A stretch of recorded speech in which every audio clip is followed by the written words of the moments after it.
Hello guys, selamat datang ke Jujus Pandis Channel. Don't forget to like and subscribe ya. Sekarang kita akan ke Saw 7 Final Chapter Saw 3D.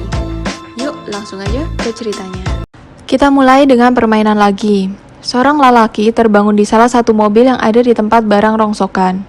Kulit belakang pria itu terlem di kursi hingga bila ia menariknya maka kulitnya akan merobek. Terlihat teman-temannya juga ada di sana, 2 lelaki dan pacarnya 1 perempuan. Suara Jigsaw terdengar. Lelaki itu dan teman-temannya adalah orang yang rasis. Karena teman-teman dan pacarnya hanya mengikuti perkataannya, maka sekarang dia yang harus menyelamatkan pacar dan teman-temannya. Dalam waktu 30 detik, dia harus menarik tuas merah yang ada di hadapannya. Tetapi untuk menarik, maka pasti akan merobek kulitnya. Bila gagal, maka mereka berempat akan mati. Sekarang kamu akan belajar, walaupun beda warna kulit, tapi sebenarnya kita sama di dalamnya. Hidup atau mati, pilihlah.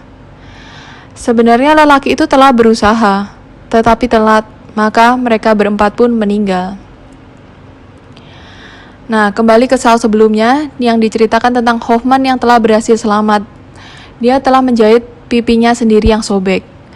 Jill yang tahu Hoffman telah selamat sangat takut hingga ia datang ke kantor polisi mengatakan bahwa Hoffman adalah orang yang membantu Jigsaw John dan meminta perlindungan dari polisi yang ada saat itu, bernama Gibson, seseorang lelaki. Gibson juga kenal dengan Hoffman karena mereka seharusnya seangkatan. Gibson menjanjikan untuk melindungi Jill dengan membawanya ke sebuah rumah, tetapi ternyata ada CD yang dikirimkan ke rumah itu mengatasnamakan Jill. Hoffman yang mengirimkan itu, karena Hoffman tahu di mana Jill berada.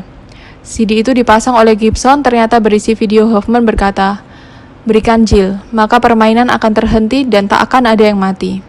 Jika tidak, semua akan mati dan itu akan menjadi salahmu, Gibson." Yang tentu saja tidak dianggap oleh Gibson dan memindahkan Jill ke kantor polisi agar lebih aman dengan dijaga polisi. Mari pindah ke seorang laki-laki yang bernama Bobby yang sedang diwawancara TV karena selamat dari perangkap Jigsaw.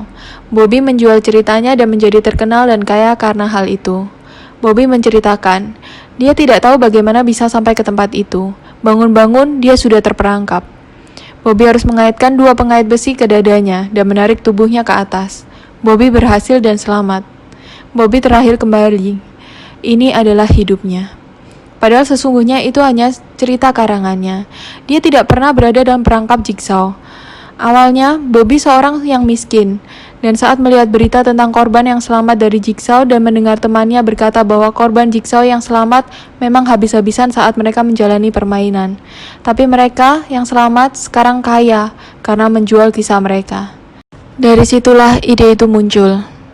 Kali ini Bobby mengumpulkan para korban-korban Jigsaw yang berhasil selamat di Saw-Saw sebelumnya dan yang lainnya juga. Dengan memasang kamera yang merekam mereka, membuka luka yang ada di dadanya yang mungkin dibuat sendiri, dan agar lebih bagus menambah bumbu-bumbu cinta dengan memanggil istrinya Joyce dan mengatakan bahwa istrinya yang membantunya keluar dari keterpurukannya. Di pojok ruangan ada yang bertepuk tangan. Ternyata orang itu adalah Dr. Lawrence. Orang yang selamat dari Saw 1 dengan cara memotong kakinya. Ia menyeret badannya keluar. Dr. Lawrence berkata, "Luar biasa.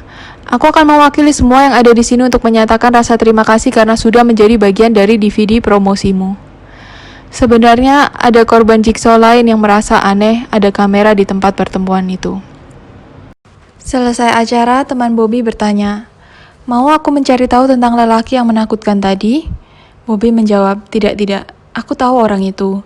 Dia sudah ikut acaraku dari awal. Lalu Bobby pun pergi ke mobil tapi tidak menemukan istrinya. Dan dari belakang ada yang menyerangnya. Bangun-bangun Bobby sudah berada di sangkar besi. Video Jigsaw menyala, intinya berkata, Jigsaw tahu Bobby mengarang cerita. Sekarang kebohonganmu akan menjadi kenyataan. Kamu akan belajar apa yang akan kamu lalui untuk memanggil dirimu sendiri sebagai orang yang selamat dari korban Jigsaw. Kamu mau lahir kembali? Keluarlah dari sangkar itu. Ada waktu 60 menit bila mau mencapai istrimu yang juga telah tertipu olehmu.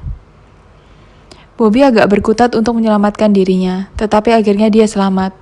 Bobby berjalan ke suatu ruangan yang ada wanita yang menjalankan publisitas cerita bohong Bobby.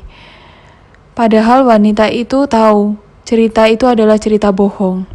Sebagai penghargaan atas diamnya, tidak menceritakan pada siapapun atas kebohongan Bobby, maka Bobby harus mengambil kunci yang sebenarnya ada di perut wanita itu dengan pengait yang sudah dimasukkan ke mulutnya dalam waktu 60 detik. Sebenarnya kunci telah berhasil dikeluarkan, tetapi telat, wanita itu meninggal. Bobby berjalan lagi, kali ini menemukan ruangan berisi pengacara wanitanya yang selalu membela Bobby. Ada waktu 60 detik lagi bagi Bobby untuk menahan alat yang akan membunuh pengacaranya. Tetapi untuk itu maka Bobby akan tertusuk. Bobby mencoba, tapi ternyata tidak kuat dan akhirnya pengacaranya pun meninggal. Berjalan lagi, kali ini ia menemukan sebuah ruangan berisi teman baik lelakinya. Bobby juga harus membantu temannya yang ditutup matanya untuk menyeberangi ruangan. Dengan Bobby yang juga harus menyeberang mengambil kunci yang akan membebaskan temannya dalam waktu 60 detik. Nah, kenapa harus dua-dua menyeberangi? Karena Bobby tidak dapat mencapai temannya, karena tidak ada jalan yang menyatukan mereka berdua. Nah, sebenarnya Bobby juga sudah berhasil mengarahkan temannya. Dan Bobby sendiri juga sudah maju dan berhasil mengambil kunci itu, lalu melemparnya ke temannya. Tapi tidak berhasil ditangkap, hingga langsung tergantung ketika waktu habis. Berjalan lagi hingga menemukan pintu menuju istrinya, tetapi butuh password yang hanya bisa Bobby dapat bila mencabut 2 gigi paling belakang bagian atas kanan dan kiri masing-masing. Yang Bobby lakukan dan dapat masuk ke ruangan itu dan menemukan istrinya. Video menyala berkata, "Ini akan jadi tes terakhirmu dan terberatmu. Setelah ini kamu akan terlahir kembali. Istrimu yang mencintaimu tanpa tahu kebenarannya adalah simbol kesuksesanmu. Sekarang kita lihat, apa kamu benar-benar mendapatkan cintanya? Sama seperti yang kamu ceritakan pada orang-orang. Kamu harus mengaitkan kedua pengait besi itu ke dadamu dan memanjatlah, karena ada kabel dan colokan yang harus disatukan bila mau istrimu selamat. Berdasarkan ceritamu, kamu sudah pernah melakukannya. Seharusnya tidak susah untuk melakukannya lagi." Joyce istrinya bertanya, dan akhirnya Bobby pun mengaku. Mulai memasang pengait ke dadanya dan memanjat naik. Sebenarnya dia sudah dapat memegang kabel dan colokan itu, tapi otot dadanya tak kuat hingga sobek, dan Bobby pun terjatuh. Waktu tinggal 10 detik, tak ada waktu lagi. Istrinya pun meninggal mengenaskan. Jill yang ada di kantor polisi ketahuan. Hoffman mengetahui bahwa Jill ada di kantor polisi. Hoffman memberi bocoran tentang tempat Bobby melakukan permainan yang langsung dituju. Dan ternyata ada lokasi Hoffman yang juga terlacak, yaitu di tempat 4 orang rasis tadi meninggal. Maka berpencarlah menjadi 2 grup. Gibson akan mengejar Hoffman, padahal itu semua hanya jebakan Hoffman. Begitu sampai di sana, Gibson malah tertembak mati oleh alat yang memang disiapkan Hoffman. Dan di tempat Bobby juga, Hoffman menyediakan jebakan juga. Karena para polisi terbagi ke 2 tempat, maka yang menjaga Jill memang masih ada, tapi kantor polisi menjadi lebih sepi, hingga Hoffman masuk dan membunuh polisi-polisi yang tersisa di sana. Berhasil mencapai Jill, mengikatnya ke kursi, dan memasangkan alat yang dulu dipasangkan Jill padanya. Begitulah Jill meninggal. Hoffman pergi kembali ke markasnya, bersiap untuk melarikan diri. Sesudahnya membakar dan meledakkan markasnya, tetapi di tengah jalan dicegat oleh 3 orang berpakaian jigsaw, yang ternyata salah satunya yang membuka topengnya adalah Dr. Lawrence. Ingat nggak amplop coklat yang didapat Jill dari kotak peninggalan jigsaw yang sudah dikirimkan? Nah, itu dikirimkan ke Dr. Lawrence. Dan saat merangkak di saw 1 itu, Dr. Lawrence bertahan hidup kan? Tetapi sebenarnya dia pingsan dan diselamatkan oleh Jigsaw John. Sejak itu, Dr. Lawrence menjadi aset terbaiknya. Dr. Lawrence telah membantu Jigsaw John dari saw 2. Banyak permainan Jigsaw John yang sebenarnya membutuhkan keahlian seorang dokter jika dilihat ke belakang. Nah, kembali ke amplop coklat. Amplop itu berisi video Jigsaw John yang meminta tolong menjaga Jill. Bila terjadi sesuatu pada Jill, bertindaklah menggantikan Jigsaw John.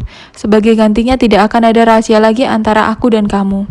Kamu sudah kutunjukkan banyak tempat, tetapi satu tempat yang paling berarti bagimu akan kutunjukkan sekarang. Tempat itu adalah tempat kejadian saw 1. Ke tempat itulah Dr. Lawrence membawa Hoffman, merantai kakinya, dan begitu terbangun, Hoffman mau mengambil gergaji tipis yang tidak sampai. Dr. Lawrence mendatanginya berkata, "Tidak akan." Lalu Dr. Lawrence melempar gergaji itu keluar ruangan, berjalan menuju pintu, mematikan lampu, dan menutup pintu. Cerita kali ini sampai di sini dulu ya. Nah, jangan lupa untuk nantikan Saw 8 atau ya disebutnya sih film Jigsaw ya. Dadah!